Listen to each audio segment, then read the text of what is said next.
Hi everyone, today I'm so excited. I'm doing a wear test on the new Fenty Soft'lit Naturally Luminous Longwear Foundation. This released about a week ago. I ordered mine online the moment it released, and then it got stuck because the train it was on derailed. That was the UPS update. So it just got here. But I'm really looking forward to trying this. I have two other Fenty foundations, the stick and then the Eavesdrop liquid. I don't really like the stick. I like the liquid okay. And then the previous versions of the foundation just weren't for me. So I'm looking forward to trying this new one out just to see if there's something in the Fenty foundation line that like really does it for me. And then I also kind of took a shot in the dark with shade. So hopefully that works out. I got the shade 225, which I think was described as an olive. What else? Normal shade range for Fenty, which means it's pretty comprehensive. I believe there are 40 shades and they, run the spectrum pretty well. 225 is described as a neutral olive. Frosted glass bottle, very nice. $40, so for a Sephora foundation, not a terrible price. And then it claims that it's natural looking radiance without shine, high performance, long wear, medium coverage. So we will see. I haven't tested this at all, so this is a first impressions and a wear test. I have my skincare and sunscreen on. They've been sitting for probably about 20 minutes. It's about 11:30 right now. So we'll be able to wear it for quite a while today. Let's just get started. I'm pretty excited. I should shake it? I don't know. Does it say shake? Shake well. So we'll shake. Oh, okay. Kind of medium runny. Shade looks okay. I don't know if I would call that a neutral olive personally. It looks a little warm, but it's fine. And not quite as warm olives tend to read to my eye to be kind of peachy. And I like a neutral olive, which kind of looks usually a little gray. I'm gonna try with the sponge. I have a damp beauty blender.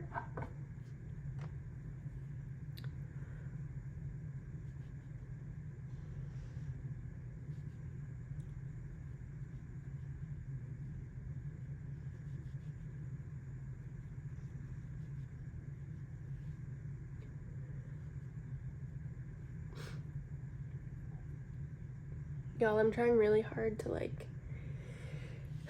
upgrade my YouTube game a little bit, so I remember to do my eyebrows before I started, which I think helps me look a little polished, a little less chaotic. I got new earrings. This is also part of my like bid to be more fashionable, which is a personal goal, not really about YouTube at all. It's just that there was a long span of my life where fashion was just sweatpants, never leaving the house. And then by the time I was sick of it, none of my clothes fit, so I'm trying again. I think that blended out really well. Sitting on the skin really nicely. It, from a distance, I think is a decent shade match. My hair. Yeah, I do think it's a little, I think it looks fine on the camera. It might just be like a little peachy, I guess, a little warm, but not that bad. I'm gonna do this side with a brush, and I'm actually just gonna dip into what's on the back of my hand and go straight onto my face.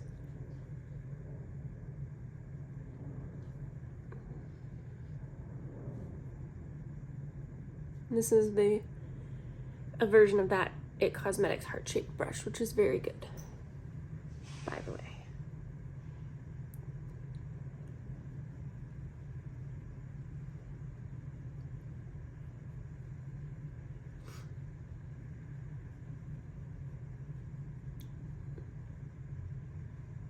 I don't love the way it's going on with the brush as much, but I think that's kind of a me thing, just my skin right now. So I'm gonna You do get, I think, more coverage with the brush, but I'm just gonna press this in with the sponge. So as a reminder, I do have dry skin that is easily dehydrated. I'm doing my best, so it can get better, but there are still days where it's just off.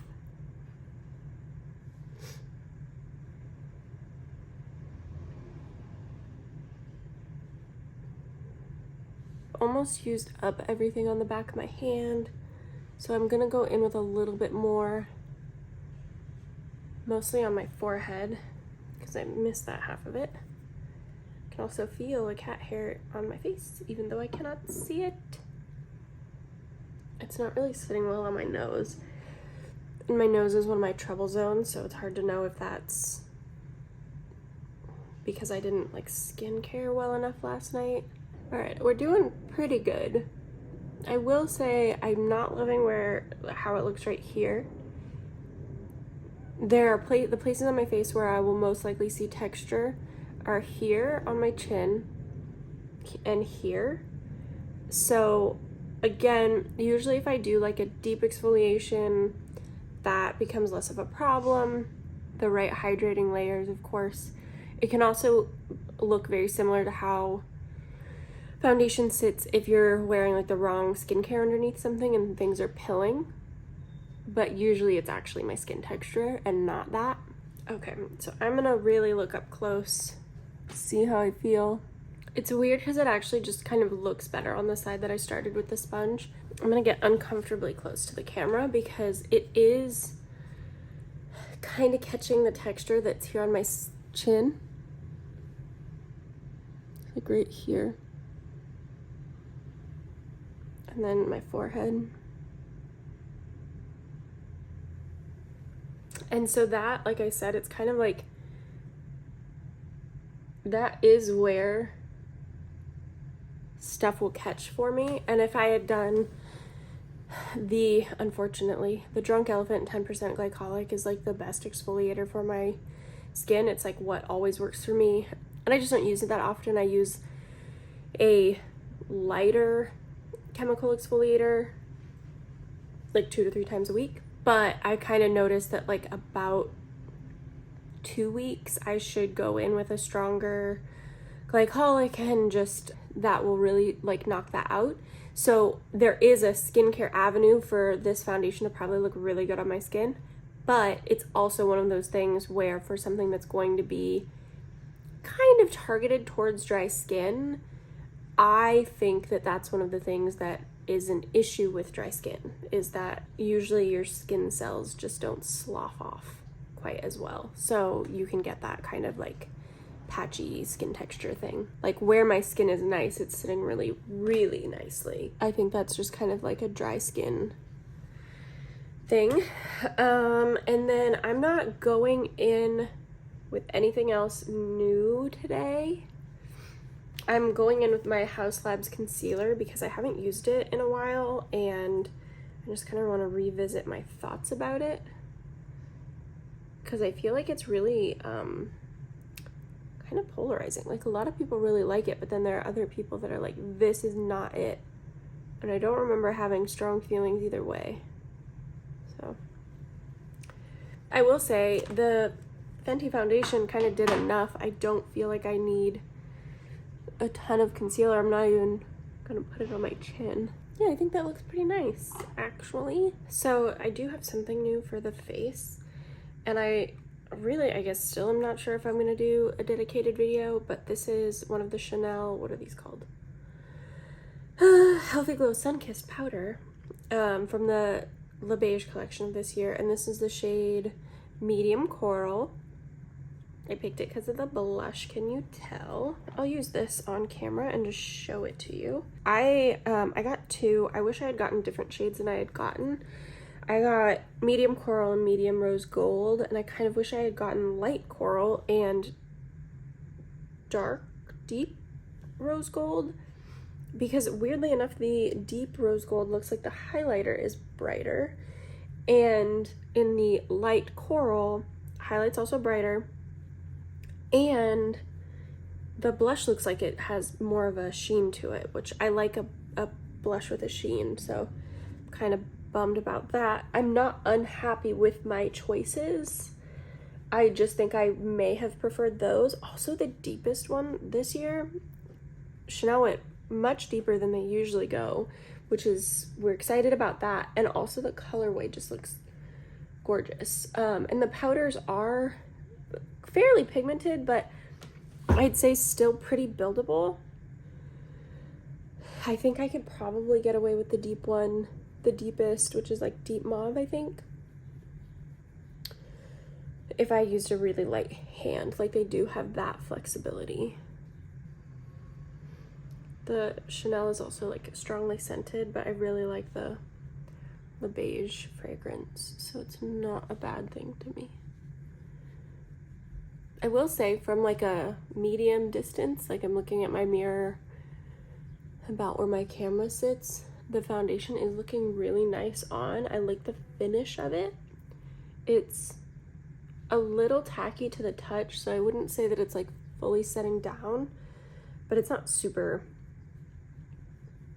tacky by any means, not like some, but it just has a really nice, it's a really nice look to it.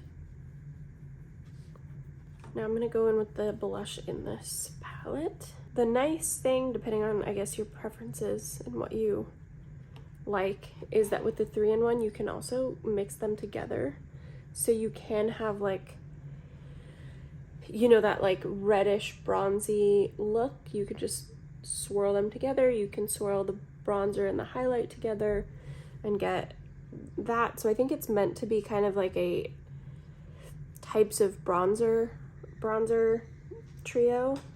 Oh, there's it was an abandoned building at the end of our street that I think was previously a church, and they're turning it into a school. These dogs are going nuts. They're turning it into a school, but it's been vacant for long enough that cats live there now. And there's a whole family of black cats. And like, there are a couple of windows broken out, and you can watch the cats like jump through the little like square windows on the doors to get inside. And there is someone who feeds these cats, which is lovely, but the construction to turn it into a school has like really started. They had done some stuff like earlier in the winter, putting up signage that that's what was happening, and I think doing some of the like clear out, but they hadn't fixed any windows or really like started construction or anything. And now we're super worried about what's gonna happen to the cats, because of course you can't explain to the cats that they can't live here anymore, but they're gonna figure it out, I'm sure. And we live kind of near a busy road, so that's also stressful because we don't want them to get scared into that road. And they're like I said, they're all black cats, so that makes it kind of hard to tell how many there are, because they're all the same size and color. But I think there's at least like 6 of them, and we're kind of talking if we should like try to lure them down the street towards our building, and we can, I don't know, there's this weird patch of dirt behind our building that people can't really get to, but the cats could get to, so maybe they could live there.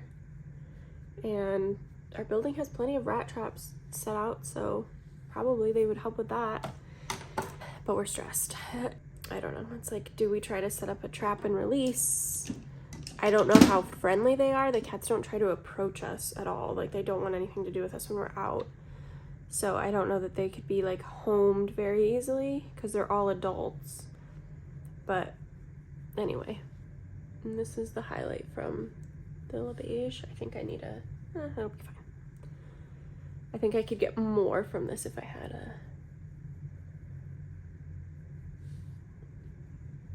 Anyway, so we're trying to figure out the best way to manage the future of these little cats. And to be clear, we are not currently the ones that feed them, so there is at least one other person kind of watching out for them, and who knows, maybe the people working on the building also have a plan for them, because there's no way if those cats are living inside that building that there's not evidence of them living inside that building. But, so yeah, that's the Le Beige.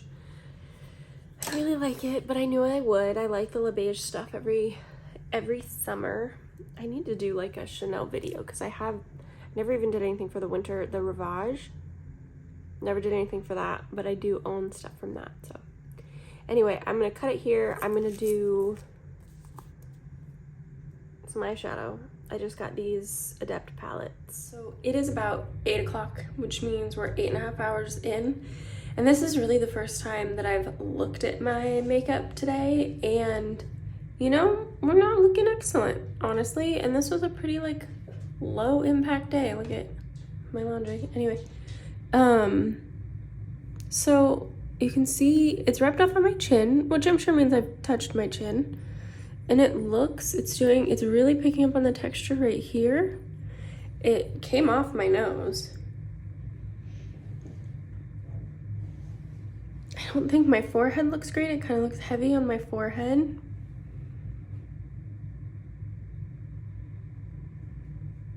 Like, I think from a distance it looks okay, but definitely not up close at all. Just kind of seems like it's falling apart.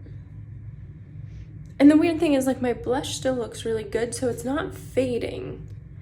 Like, it's not actually just coming off my face or anything. But it's really not forgiving to texture, and I didn't set it on purpose.